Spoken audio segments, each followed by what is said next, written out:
How do you forgive someone who isn't even sorry? They hurt you. They disappointed you. Maybe they lied to you, betrayed you, embarrassed you, abandoned you, or said something you still hear in your head. And after all of that, they never apologized. They just kept living their life. Meanwhile, you're the one left carrying what they did. And then somebody tells you, you need to forgive. And part of you thinks, why should I? Why should I forgive someone who hasn't even admitted they hurt me? If you've ever felt that way, stay with me. Because forgiveness does not mean what many of us have been taught to believe it means. Forgiveness does not mean what they did was okay. It doesn't mean you have to trust them again. It doesn't mean you have to let them back into your life. And it does not mean there shouldn't be consequences for what they did. Sometimes you can forgive someone and still close the door. Sometimes you can forgive someone and still establish a boundary. Sometimes you can forgive someone and decide that they no longer get the same access to you. Because forgiveness and reconciliation are not the same thing. And understanding that can change everything. Here is the part I want you to remember.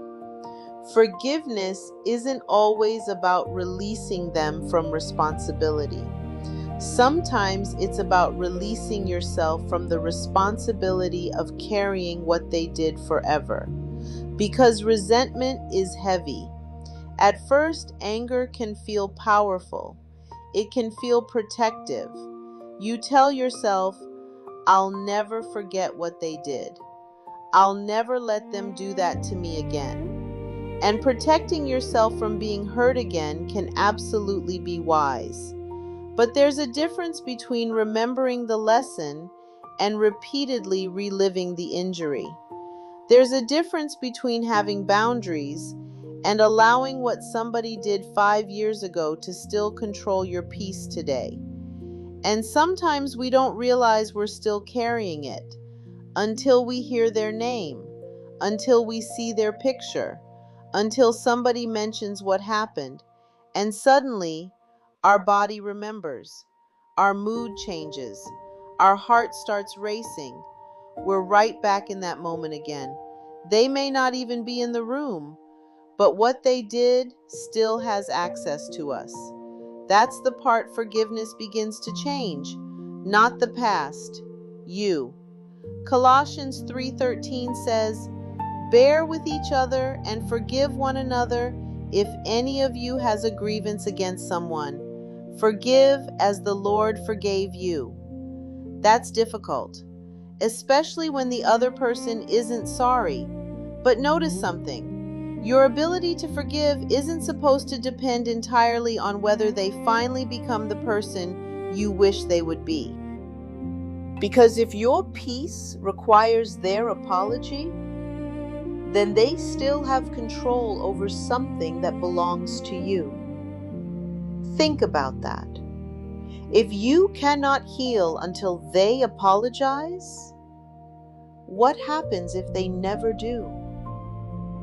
If you cannot move forward until they admit what they did, what happens if they never admit it? If your peace depends on them understanding your pain, what happens if they never understand? Do you stay stuck forever? No. There has to be another way. And there is. Sometimes closure doesn't come from the person who hurt you.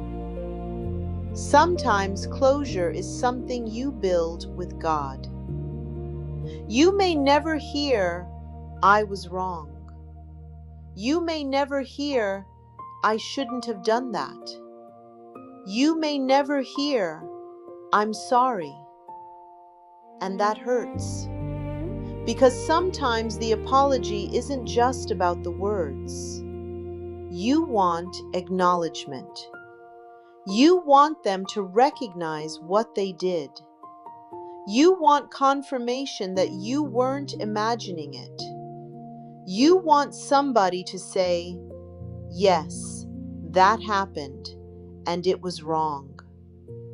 But please hear this. Their refusal to acknowledge your pain does not make your pain imaginary.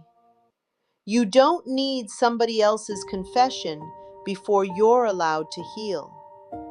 And you don't need their permission to move forward. Maybe that's where forgiveness begins. Not with saying, what you did doesn't matter, but with saying, what you did mattered. It hurt me. It changed something. But I refuse to let it determine the rest of my life. That's different. That's not weakness, that's freedom. Ephesians 4:31 and 32 tells us to put away bitterness, wrath, anger, and malice, and to be kind and compassionate, forgiving one another as God forgave us. But putting away bitterness doesn't mean pretending you weren't wounded.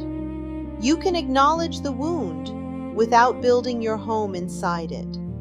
And somebody listening to this needs that sentence. You can acknowledge the wound without living in it forever. Maybe what happened was years ago. Maybe it was last month. Maybe it was yesterday. Maybe you're still trying to understand it. Don't pressure yourself into pretending you're fine because somebody told you Christians are supposed to forgive. Forgiveness can be a decision, but healing can still be a process. You may decide today, I don't want to carry this anymore. And tomorrow the memory may still hurt. That doesn't necessarily mean you failed to forgive. It means you're human. Sometimes forgiveness has to be practiced again when the memory returns. Not because you're excusing what happened, but because you're refusing to pick the burden back up. And here's another important truth. Forgiveness does not automatically restore trust. Trust and forgiveness are different. Forgiveness can be given. Trust has to be rebuilt. If someone repeatedly hurts you, lies to you, manipulates you, or violates your boundaries, forgiving them does not require you to repeatedly place yourself in the same position to be hurt again. You can love someone and have boundaries. You can pray for someone and have boundaries. You can forgive someone and have boundaries. You can wish someone well from a distance. And sometimes distance is exactly what allows peace to grow. So how do you actually begin forgiving someone who isn't sorry? Start here. Stop waiting for the perfect apology. Maybe it comes one day, maybe it doesn't. But don't put your healing on hold, waiting for another person to become self-aware. Second, tell God the truth about how you feel. Not the polished version, the real version. God, I'm angry. God, that hurt. God, I don't understand why they did that. God, I want to forgive, but part of me doesn't. You don't have to pretend with God. Bring Him the resentment. Bring Him the disappointment. Bring Him the questions. And then begin asking Him to help you release what you cannot release by yourself. Sometimes the prayer is simply, God, I don't know how to let this go, but I don't want to carry it forever. Help me.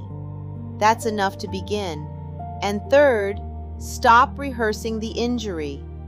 This one is difficult because sometimes we replay what happened over and over. What they said, what we should have said, what we wish we'd done, what we'd say if we ever saw them again. And every time we replay it, we experience a little piece of it again. There comes a point when you have to ask yourself, is thinking about this helping me heal? Or is it keeping the wound open? You cannot change what happened, but you can decide how much of today it gets to consume. And fourth, keep the lesson. Forgiveness doesn't require amnesia. If something taught you to recognize manipulation, keep the wisdom. If it taught you to set boundaries, keep the boundary. If it taught you to stop ignoring your intuition, keep the discernment.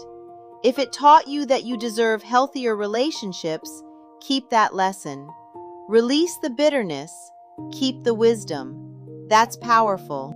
Because then the thing that hurt you doesn't get the final word. You grow from it. You become wiser because of it. You become more discerning because of it.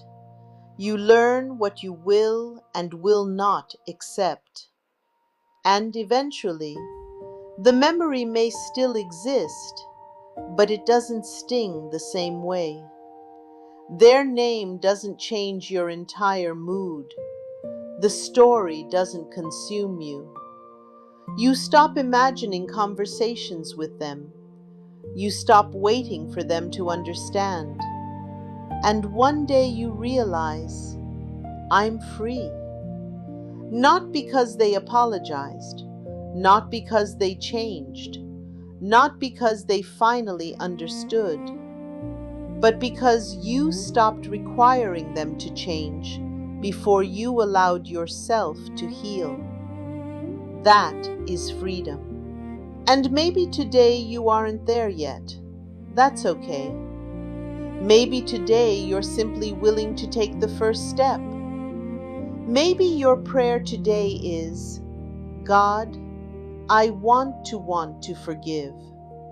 That's a beginning. You don't have to manufacture feelings you don't have. Start with willingness and let God work from there. Because forgiveness isn't saying, you didn't hurt me. It's saying, you don't get to keep hurting me through this memory. Forgiveness isn't saying, you deserve another chance. It's saying, I deserve peace. Forgiveness isn't saying, I trust you. It's saying, I trust God enough to release what I cannot fix. And forgiveness isn't saying, come back. Sometimes forgiveness sounds like, I release you. I release what happened. I release my need for the apology I may never receive. And I'm moving forward. Maybe they never apologize. Maybe they never understand. Maybe they tell the story differently. Maybe they believe they did nothing wrong. You cannot control that. But you can decide what happens inside of you. And perhaps that's the freedom God is inviting you into today. Not forgetting, not pretending, not reopening a door that needed to close, just releasing the weight because you've carried it long enough. So if someone came to your mind while you were listening to this, don't force yourself to feel something you don't feel. Just start talking to God about it. Ask Him to help you release the anger. Ask Him for wisdom about your boundaries. Ask Him to heal the part of you that still hurts. And when the memory comes back, remind yourself, I don't live there anymore. What happened is part of my story, but it is not the end of my story. I can remember without returning. I can forgive without reopening the door. I can release without pretending. And I can move forward, even if they never say they're sorry. Your peace is too valuable to leave in the hands of someone who hurt you. Take it back. Give the hurt to God. Keep the wisdom, release the weight, and walk forward lighter. If this message spoke to something you've been carrying, leave one word in the comments: release. You don't have to tell your story. You don't have to explain what happened. Just write, release. And let that word represent the decision you're beginning to make today. If you know someone who's struggling to forgive something they never received an apology for, share this message with them. And if you need encouragement like this for the real things we face in life, subscribe and stay with us here at Light for Jada. Until next time, protect your peace, keep your faith, and remember, forgiveness doesn't change what happened, but it can change what happens next.